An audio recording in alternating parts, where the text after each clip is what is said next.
কেমনে কেমনে যে বছর ঘুরে বছর আবার আসতেছে আল্লাহ মাহবুদ জানে।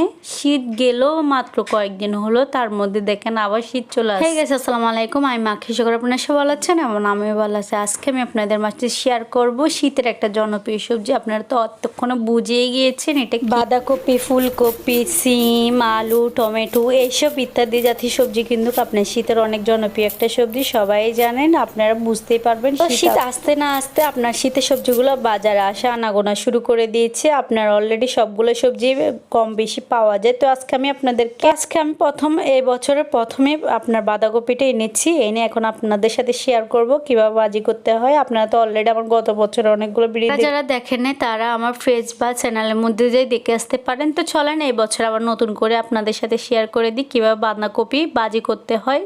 সবাই কম বেশি সবজি আসল সবজি না, আপনার তরকারিটা রান্না করা একটা আর্ট, যে যেভাবে রান্না করতে পারে তেতে সেভাবেই একটা আলাদা স্বাদ থাকে। তো চলেন আজকে আমি আমার মতো করে রান্না করে দেখ, একদম সহজ ইজিলি ভাবে আপনার কয়েক মিনিটে রান্না করা যায়। তাছাড়া বাঁধাকপি কিন্তু অনেকগুলো আপনার সবজি হয়, তার মধ্যে আমি শুধু নর্মালি যে সবজিটা জনপ্রিয় সেটাই দেখাবো। আমরা বাঁধাকপি দেখার সাথে সাথে আমাদের মাথায় চলে আসে বাঁধাকপিটা ভাজি করা। তো চলেন আজকে ভাজিটা দেখাবো। প্রথমে আমি দেখেন বাঁধাকপিগুলো একটু ভালো করে চিকন চিকন করে কুচি কুচি করে নিচ্ছি। আর আমি আপনাদেরকে দেখাচ্ছি, দেখেন বাঁধাকপির ভিতরে যে একটা ডাঁটা থাকে ওটা কিন্তু অবশ্যই খাওয়া যায়। এটা একদম নরম তুলতুল আর খেতে কিন্তু অসাধারণ, আপনারা না খেলে বুঝবেন। তারপর আমি বাঁধাকপিগুলো কুচি কুচি করে তারপর এর মধ্যে কিন্তু আমি একটা আলু দিয়ে দিব। তারপর দেখেন একটা হাঁড়িতে তেল গরম করে নিব, নিয়ে এর মধ্যে আমি দিয়ে দিব রসুন কুচি। আর একটা কথা হচ্ছে, আমি বাঁধাকপি কিন্তু আপনি আগে সিদ্ধ করেও তারপরে ভাজি করতে পারবেন, এভাবেও তেলের মধ্যে দিয়ে ভাজি করতে পারবেন, সমস্যা নেই। দুটোভাবে করলে এক এক জিনিসের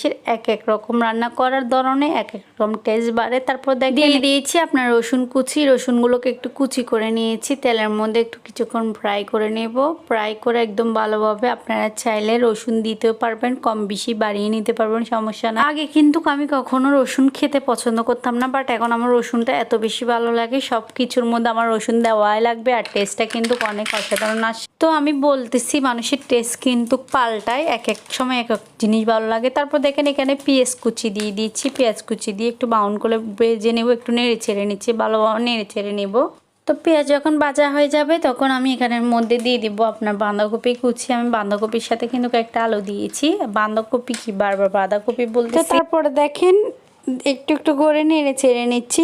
আর একটা কথা আপনারা অবশ্যই খেয়াল রাখবেন, বাজির সাথে একটু তেলটা বাড়িয়ে দিবেন, এতে করে আপনার খেতে ভালো লাগে, না হয়তো খেতে ভালো লাগবে না। আছে বাজি মূল মজার জিনিস হচ্ছে আপনার তেল। তারপর দেখেন এখানে আমি সবজিগুলো দিয়ে দিচ্ছি, সবজি বলতে বাঁধাকপিটা দিয়ে দিচ্ছি, এর সাথে কিন্তু আমি আলুও দিয়েছি। আলু না দিলে খেতে ভালো, আলু দিলে কিন্তু খেতে অনেক ভালো লাগে। যার যার চয়েস অনুযায়ী আপনারা ছেলে নাও দিতে পারেন। তো তারপর দেখেন এখানে আমি আলু কুচি দিয়ে এগুলো ভালোভাবে দিয়ে দিব, সবগুলো দিয়ে দিচ্ছি। আর যেটা বলতেছি মানুষের দিন কোন দিক দিয়ে আসে কোন দিক দিয়ে যায় কোনো কিছু বলা যায় না। তারপরে দেখেন আমি বলি বছরে মনে হয় কয়েকদিন আগে শীত। তারপরে দেখেন এখানে ফালি করা কাঁচামরিচ দিয়েছি। তারপরে এটা হচ্ছে আপনারা কি বলেন তো, এটা হচ্ছে বরফাতা আছে না, আজ বরফাতা মানে আপনাদেরকে বলি বিলাতি ধনিয়া পাতা যেটা আছে ওটা ডাটাগুলো এখানে কুচি কুচি করে দেওয়ার একটাই কারণ হচ্ছে আপনার এখান থেকে একটা ভালো ফ্লেভার আসবে, তাই জন্য দিয়েছি। তারপর দেখেন লবণ দিয়ে দিব, কিছু ফালানো নাই, সবকিছুই খাওয়া যায়, তাই জন্য আমি ধনিয়ার ডাঁটাগুলো দিয়ে দিচ্ছি।